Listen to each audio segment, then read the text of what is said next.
নমস্কার। আজ আপনারা শুনবেন দি মেক ইউনিক এন্টারটেনমেন্ট পরিচালিত স্যার আর্থার কনান ডয়েলের লেখা এক অন্যতম রোমাঞ্চকর গল্প দেবতার আংটি। স্যার আর্থার কনান ডয়েলের জন্ম 22 মে 1859 ও প্রয়াণ হন 7 জুলাই 1930। ওনাকে আমরা সাধারণত চিনে থাকি শার্লক হোমসের রচয়িতা হিসাবে, কিন্তু শার্লক হোমস ছাড়াও তিনি লিখেছেন আরও বেশ কিছু গল্প এবং উপন্যাস। আজকের পরিবেশিত গল্প দেবতার আংটি তারই একটি নজর কাড়া গল্প। তাহলে আর দেরি না করে শুরু করা যাক আজকের আমাদের বিশেষ নিবেদন, দেবতার আংটি। লন্ডনের 147A গাওয়ার স্ট্রিটের বাসিন্দা জন ভ্যানসিটার্ড স্মিথ সহজেই বৈজ্ঞানিক হিসেবে নাম করতে পারতেন, কিন্তু তার অসাধারণ বুদ্ধিমত্তা ও তীক্ষ্ণ চিন্তাশক্তি তাকে কোনো একটি বিষয় স্থির থাকতে দেয়নি। অতএব প্রাণীবিদ্যা ও উদ্ভিদবিদ্যায় বিশরদ হতে হতে তিনি হঠাৎ রসায়ন শাস্ত্রে উৎসাহী হয়ে পড়লেন। কিন্তু তার বছরখানেক পরেই প্রাচ্যতত্ত্ব তাকে তীব্রভাবে আকর্ষণ করল। প্রাচীন মিশরের বর্ণমালা এবং লৌকিক দেবতার সম্বন্ধে তার একটি গবেষণাপত্র প্রাচ্যতত্ত্বে উৎসাহীদের কাছে বিশেষ খ্যাতি পেল। এরপর স্মিথ প্রাচীন মিশরের ব্যাপারে, বিশেষ করে বিজ্ঞান ও কলায় মিশরের অবদান সম্বন্ধে এতটাই উৎসাহী হয়ে পড়লেন যে তিনি মিশর বিশেষজ্ঞ একটি মহিলাকে বিয়ে করে ফেললেন। স্মিথের স্ত্রী মিশরের 6ষ্ঠ রাজবংশের ওপর গবেষণা করছেন। এরপর স্মিথও শুরু করলেন প্রাচীন মিশরের ওপর বেশ বড় সড় গবেষণার কাজ। ঘন ঘন যেতে লাগলেন প্যারিসের লুভার মিউজিয়ামে তার গবেষণার কাজে। সম্প্রতি এইরকমই একবার লুভারে গিয়ে তিনি এক অত্যাশ্চর্য ঘটনায় জড়িয়ে পড়লেন। স্মিথের সেদিন একটু জ্বর ভাব। লন্ডন থেকে প্যারিসে পৌঁছে হোটেলে উঠেই শুয়ে পড়লেন, কিন্তু ঘুম এলো না। ঘণ্টা দুয়েক বিছানায় এপাশ ওপাশ করার পর উঠে পড়লেন। বর্ষাতি পরে বৃষ্টির মধ্যে হাঁটতে হাঁটতে লুভারে চলে গেলেন। মিউজিয়ামের যে ঘরে প্যাপিরাস সংক্রান্ত সংগ্রহ, সেই ঘরে গিয়ে তাঁর অসমাপ্ত গবেষণার কাজ শুরু করে দিলেন। স্মিথকে কোনোভাবেই সুদর্শন বলা যাবে না। তার খাঁড়ার মতো নাক আর থুতনির বিচিত্র গড়ন এবং কথা বলার সময় পাখির মতো মাথা নড়াচড়া, সব মিলিয়ে তার চেহারাটা অদ্ভুত। মিউজিয়ামের ঘরের আয়নায় বর্ষাতির কলার কান পর্যন্ত তুলে দেওয়া নিজের প্রতিবিম্ব দেখে স্মিথ নিজেই বুঝতে পারছিলেন তার চেহারার বিচিত্রতা।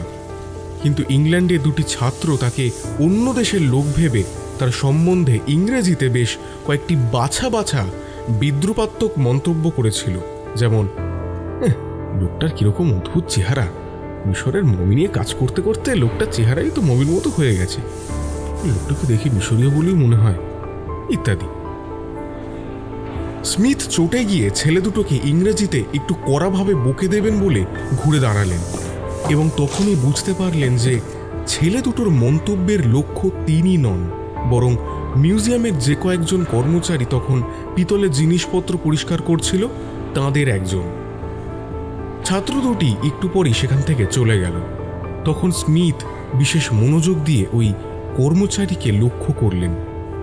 তাঁর দেখা অনেক মমি ও ছবিতে প্রাচীন মিশরীয়দের শারীরিক বৈশিষ্ট্যের সঙ্গে এই লোকটার চেহারার অদ্ভুত মিল। কাটা কাটা মুখের গড়ন, একটু চওড়া কপাল, গোল থুতনি এবং গায়ের কালচে রং। লোকটি অবশ্যই মিশরেরই হবে, স্মিথ নিঃসন্দেহ হলেন।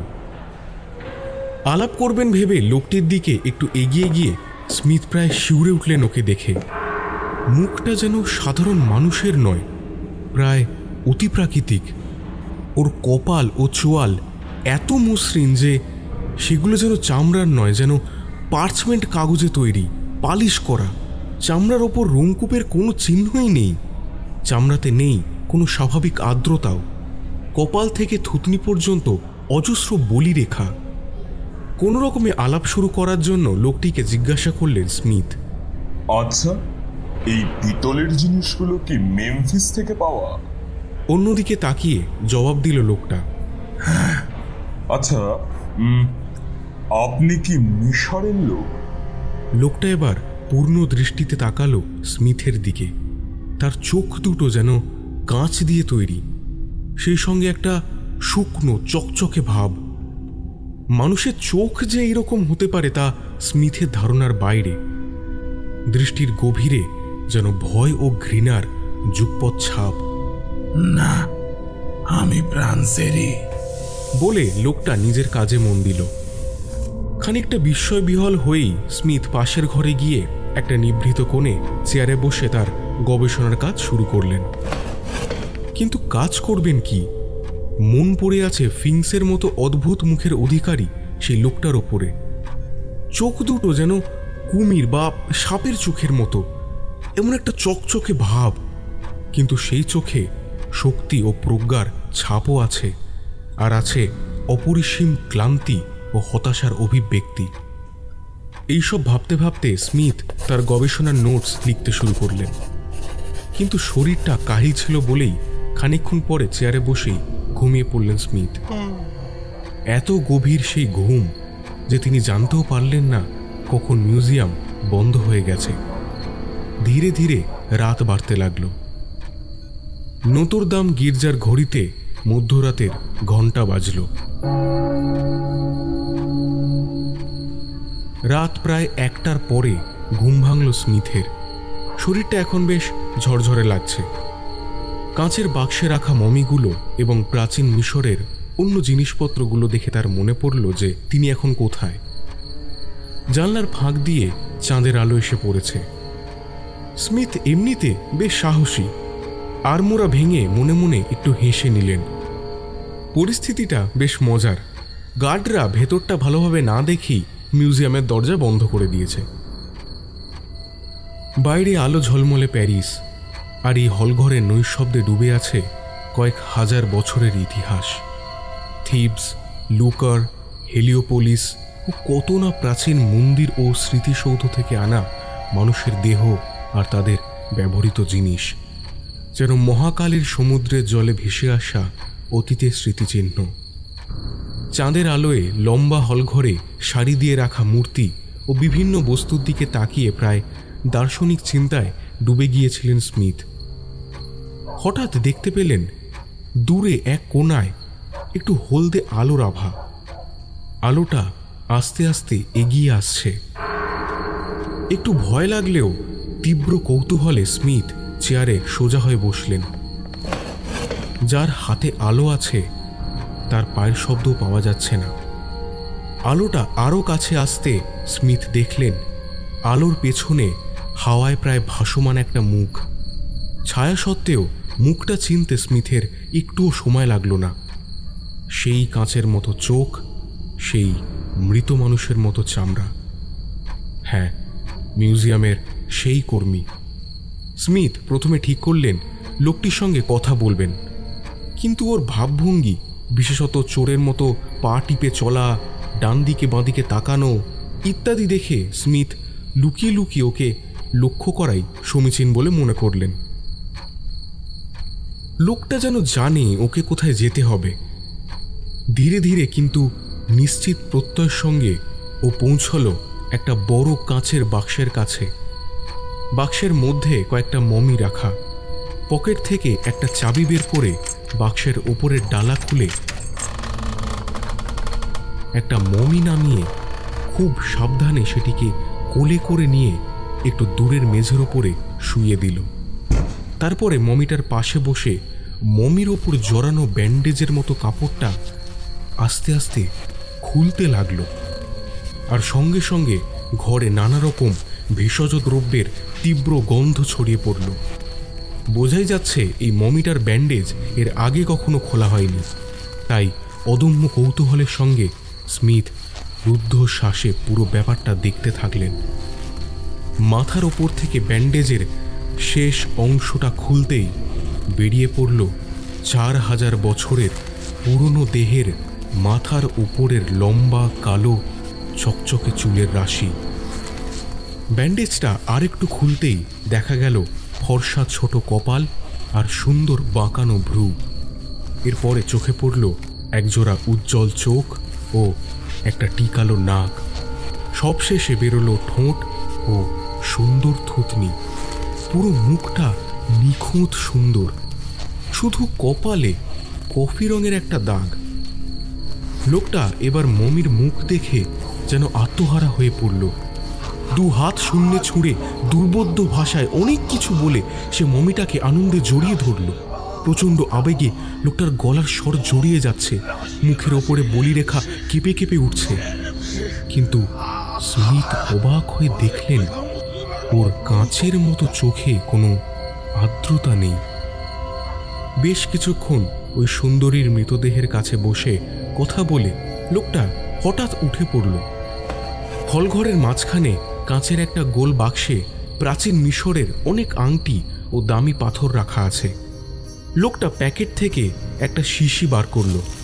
এবার বেশ কিছু আংটি ওই বাক্স থেকে বের করে শিশিতে রাখা জলীয় পদার্থ লাগিয়ে আংটিগুলো একটা একটা করে পরীক্ষা করতে লাগলো। বেশ কয়েকটা আংটি এভাবে দেখার পর একটা ক্রিস্টাল বসানো বড় আংটিতে জলীয় পদার্থ লাগিয়েই আনন্দে দুহাত তুলে লোকটা লাফিয়ে উঠল। আর তখনই সেই শিশিটা কাত হয়ে জলীয় পদার্থটা মেঝের ওপরে পড়ে গেল। সেটা রুমাল দিয়ে মুছতে মুছতে ঘরের কোণের দিকে যেতেই লোকটার একেবারে মুখোমুখি পড়ে গেলেন ভ্যান্সিটার স্মিথ। চোখে একরাশ বিদ্বেষ নিয়ে লোকটা স্মিথকে জিজ্ঞেস করল, আপনি এতক্ষণ আমাকে দেখছিলেন? 10 মিনিট আগে যদি আপনাকে দেখতে পেতাম তাহলে এই ছুরি আপনার বুকে বিধিয়ে দিতাম। এবার বলুন আপনি কে? স্মিথ নিজের পরিচয় দিতেই লোকটা অবজ্ঞার সঙ্গে বলল, ও পুরনো মিশরের ওপর আপনার একটা লেখা আমি পড়েছিলাম। মিশর সম্বন্ধে আপনার জ্ঞান তো প্রায় নেই বললেই চলে। আমাদের জীবন দর্শন সম্বন্ধে আপনারা তো কিছুই জানেন না। স্মিথ এর প্রতিবাদ করার আগেই হঠাৎ তার চোখ পড়ে গেল মমিটার দিকে। লোকটাও সঙ্গে সঙ্গে হাতের আলোটা মমির দিকে ফেরালো। এই 10 মিনিটে হাওয়ার সংস্পর্শে এসে মৃতদেহটির অবস্থার অবনতি হয়েছে। খসে পড়েছে চামড়া, চোখ হয়ে গেছে কোটরাগত এবং ঠোঁটের মাংস কুঁচকে গিয়ে বেরিয়ে পড়েছে হলদে দাঁতের শাড়ি। গভীর দুঃখে ও হতাশায় লোকটা তখন মুহ্যমান। কাঁপা গলায় সে স্মিথকে বলল, আজ রাতে যা করব ভেবেছিলাম তাই করেছি। এখন আর কিছুই যায় আসে না।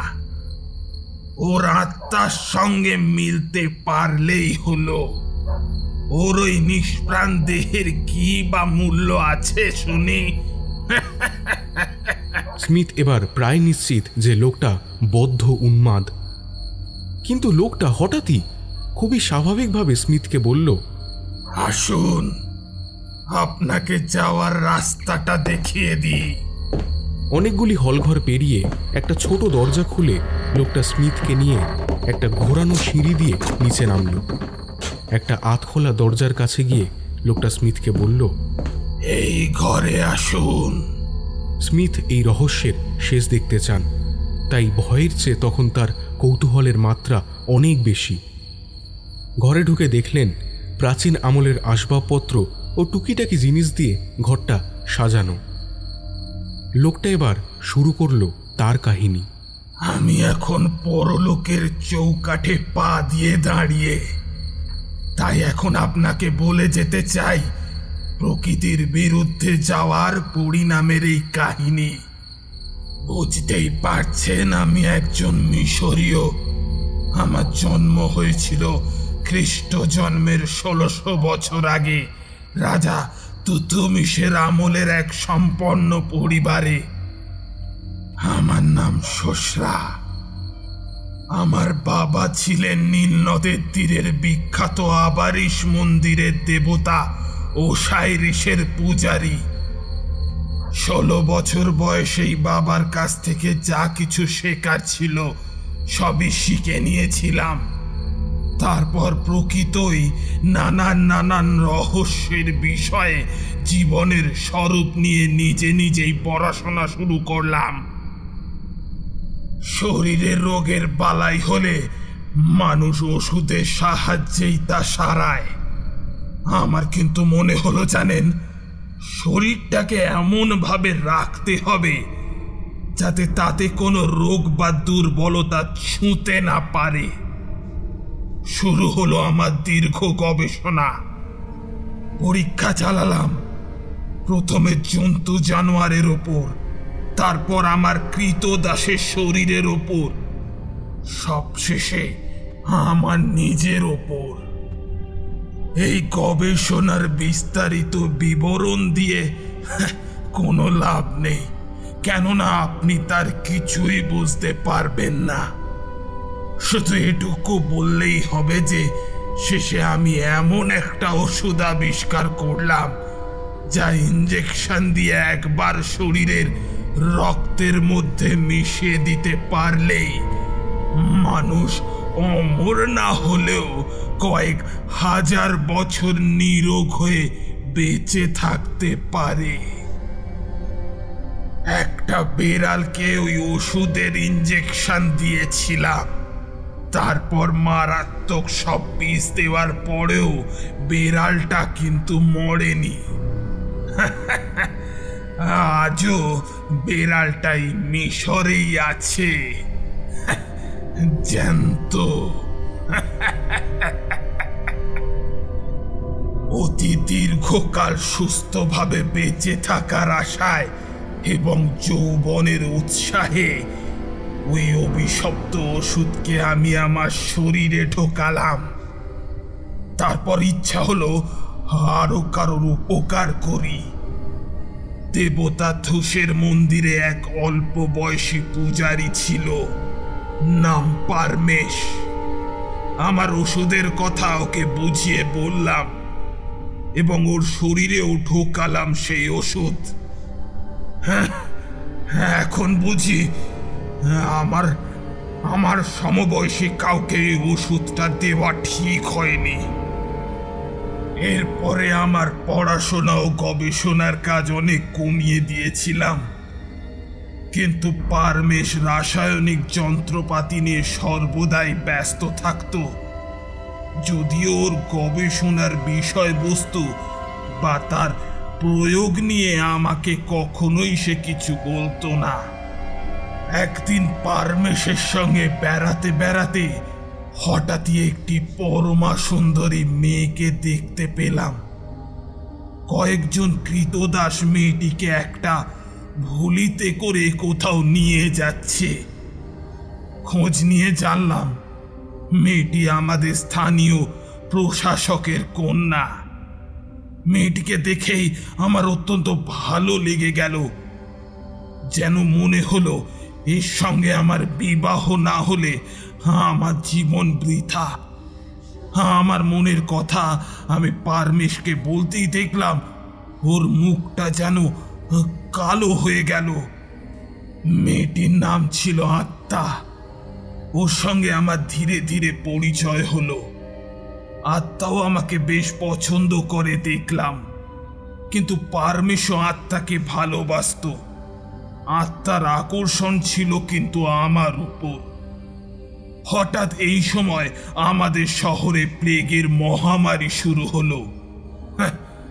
আমার তো কোনো রোগের ভয় নেই, তাই নির্দ্বিধায় রোগীদের সেবা করতে লাগলাম। আত্মা ব্যাপারটা দেখে একটু অবাক হলো। তখন একদিন ওকে আমার আবিষ্কৃত আশ্চর্য ওষুধের কথা বলে ফেললাম। আত্মাকে আমি অনুরোধ করলাম ওষুধটাকে ব্যবহার করতে, যাতে আমরা দুজনেই একসঙ্গে অসংখ্য যুগ বেঁচে থাকতে পারি। আত্মা কিন্তু আপত্তি করল, বলল এ তো ঈশ্বর ও প্রকৃতির বিরুদ্ধে যাওয়া। পরম করুণাময়ী দেবতা ওসাইরিস যদি চাইতেন তাহলে তিনি আমাদের দীর্ঘ জীবন দিতেন। যাই হোক, আত্মাকে বললাম ব্যাপারটা একবার ভেবে দেখতে। পরের দিন সকালে আমাকে ওর সিদ্ধান্ত জানাতে। পরের দিন সকালে মন্দিরের পুজো শেষ হওয়ার পরেই আমি আত্মার বাড়ি গেলাম। অধীর উৎসাহে আত্মা আমার প্রস্তাবে রাজি কিনা জানতে। কিন্তু ওদের বাড়িতে যেতেই একজন দাসী আমায় জানালো আত্মা অসুস্থ। ওর ঘরে ঢুকেই দেখলাম আত্মা বিছানায় শুয়ে, মুখ পাণ্ডুর, চোখ ছলছলে, কপালে একটা বেগুনি রঙের ছাপ। এক মুহূর্তের মধ্যেই বুঝতে পারলাম আত্মা প্লেগের শিকার হয়েছে। কপালে নিশ্চিত মৃত্যু।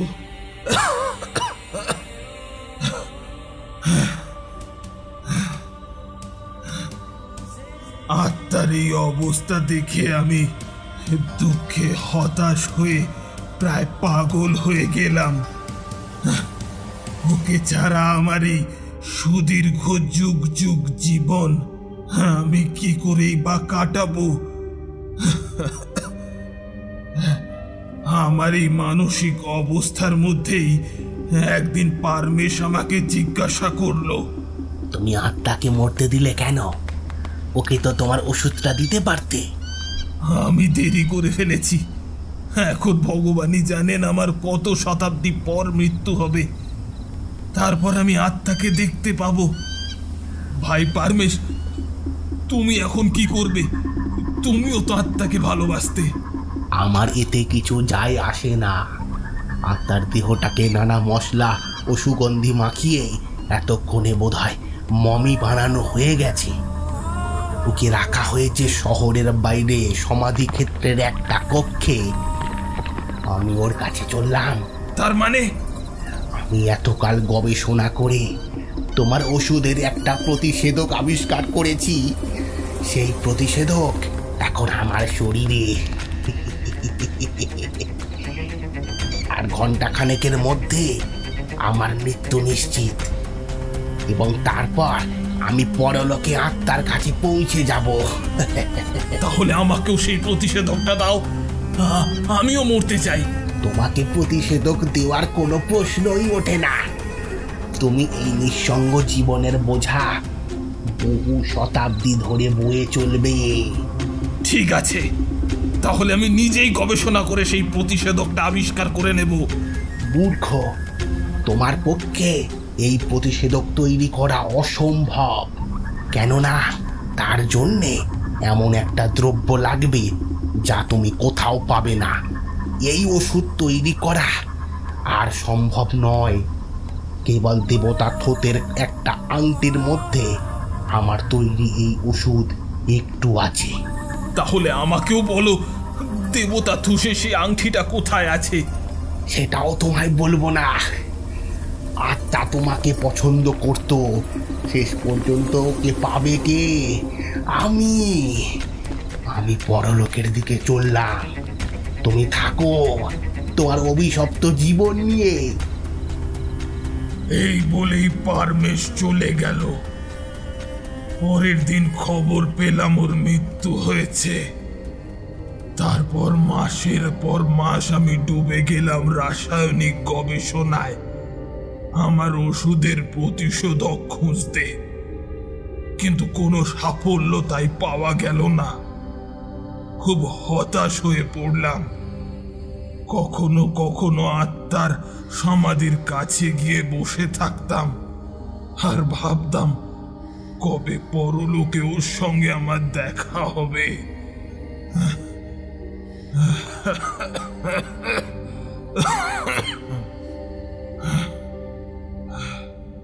পারমেশ বলেছিল ওই ওষুধের খানিকটা আছে দেবতা থুতের আংটির মধ্যে।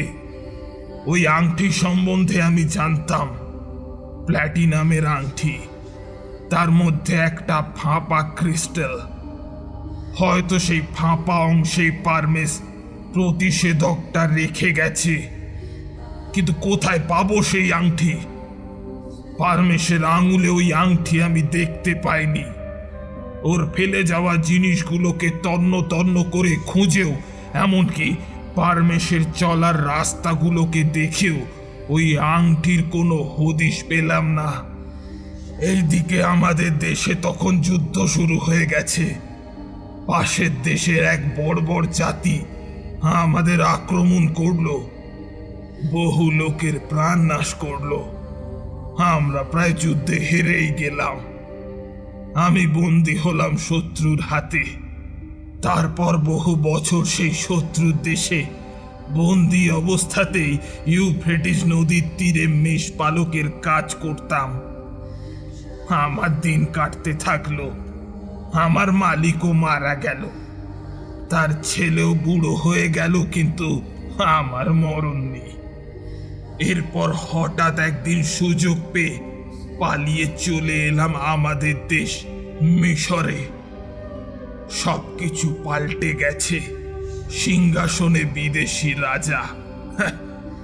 আমার চেনা শহরটাকে প্রায় নিশ্চিহ্ন করে দেওয়া হয়েছে। মন্দিরের জায়গায় একটা কুৎসিত ঢিপি।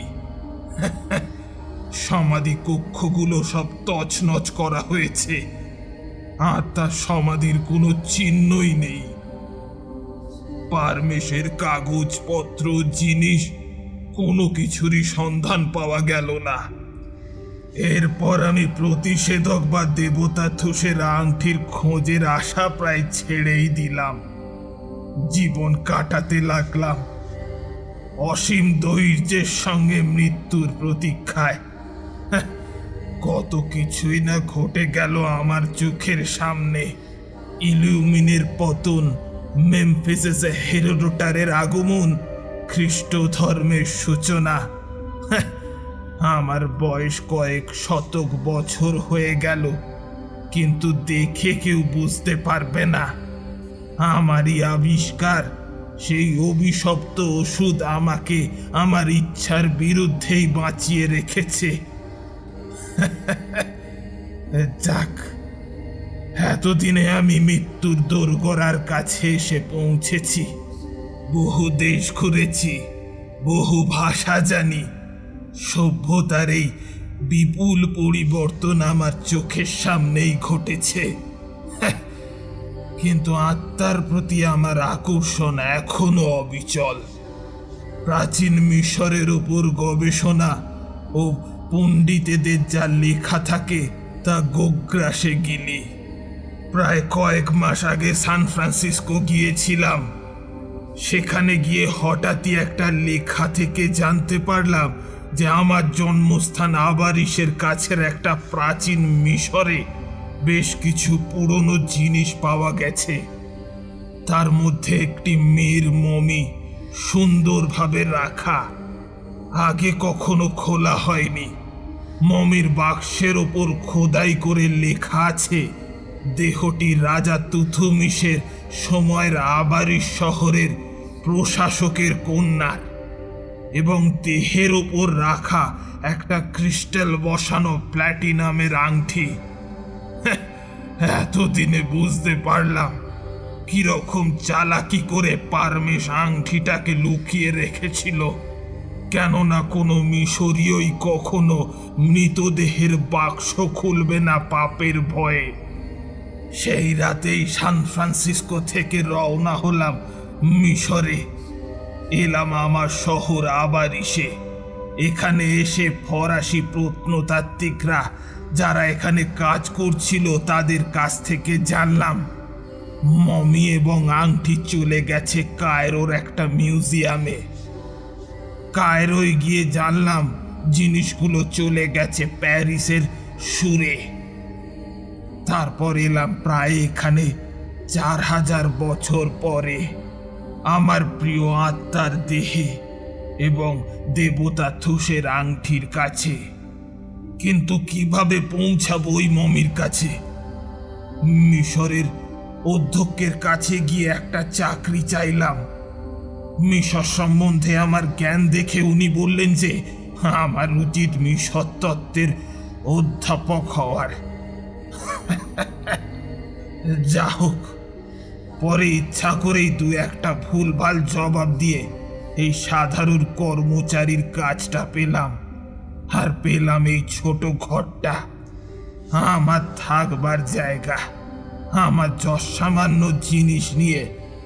এটাই আমার এখানের প্রথম ও শেষ রাত। মিস্টার স্মিথ, এই হলো আমার কাহিনী। আপনি বুদ্ধিমান লোক, সবই বোঝেন, সবই দেখলেন।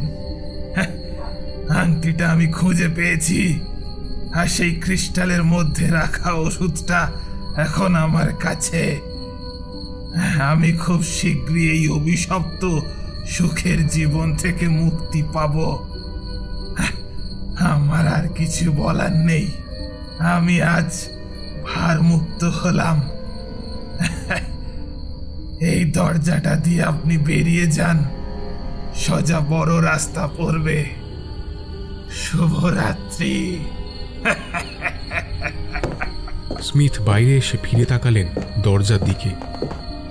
4000 বছর বয়সী মিশরীয় সুশাস্ত্রার চেহারা দরজার ফ্রেমে এক মুহূর্তের জন্য দেখা গেল, তারপর বন্ধ হয়ে গেল দরজা। মধ্যরাতে নিস্তব্ধতা ভেঙে শোনা গেল দরজায় খিল দেওয়ার আওয়াজ।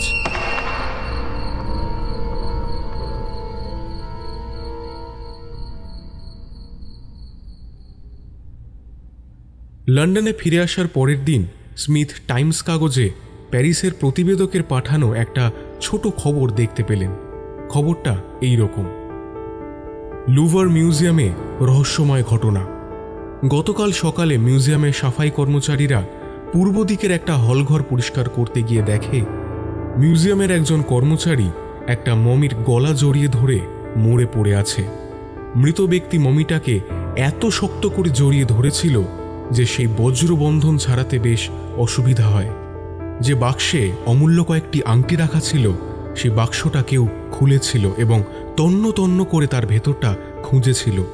কর্তৃপক্ষের অনুমান, লোকটি মমিটা চুরি করে পুরাতত্ত্বের কোনো সংগ্রহকারীকে বিক্রি করে দেওয়ার মতলবে ছিল, কিন্তু হৃদযন্ত্রের পুরনো কোনো অসুস্থতার কারণে হঠাৎ তার মৃত্যু হয়। বিশ্বস্ত সূত্রে জানা যায় লোকটির বয়স অনিশ্চিত এবং তার ধরনধারণ ছিল অস্বাভাবিক। তার এই নাটকীয় এবং আকস্মিক মৃত্যুতে শোক প্রকাশ করার জন্য তার কোনো জীবিত আত্মীয় বা বন্ধুর খোঁজ পাওয়া যায়নি।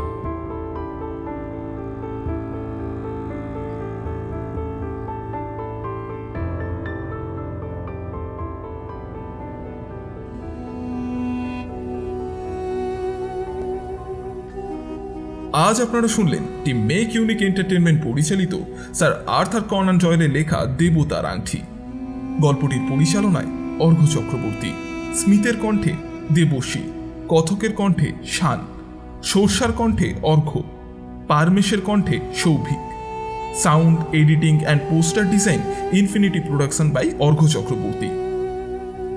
এই গল্পটা মানে আমাদের এই প্রেজেন্টেশনটা আপনাদের যদি ভালো লেগে থাকে তাহলে লাইক বাটনটা প্রেস করে দিয়ে আপনাদের ভালো লাগাটাকে প্রকাশ করুন। বন্ধুদের সাথে, আত্মীয় পরিজনদের সাথে এবং বাকি সকলের সাথে শেয়ার করুন আমাদের এই গল্পটাকে, এবং আরও নতুন গল্পের খোঁজ পেতে আমাদের এই চ্যানেলটিকে সাবস্ক্রাইব করে নিন এবং বেল আইকনটি প্রেস করে দিন। এই গল্পটার সম্পর্কে মনের ভাব একেবারে খোলা মনে কমেন্ট বক্সে প্রকাশ করুন, কারণ প্রতিটি কমেন্ট একেবারেই বহুমূল্য। তাহলে আজকের মতন বিদায়। আগামী কিছুদিনের মধ্যেই টিম মেক ইউনিক এন্টারটেনমেন্টের তরফ থেকে আপনাদের জন্য থাকবে আরও একটি নতুন এবং রোমাঞ্চকর গল্প। ততক্ষণ পর্যন্ত ভালো থাকুন, সুস্থ থাকুন।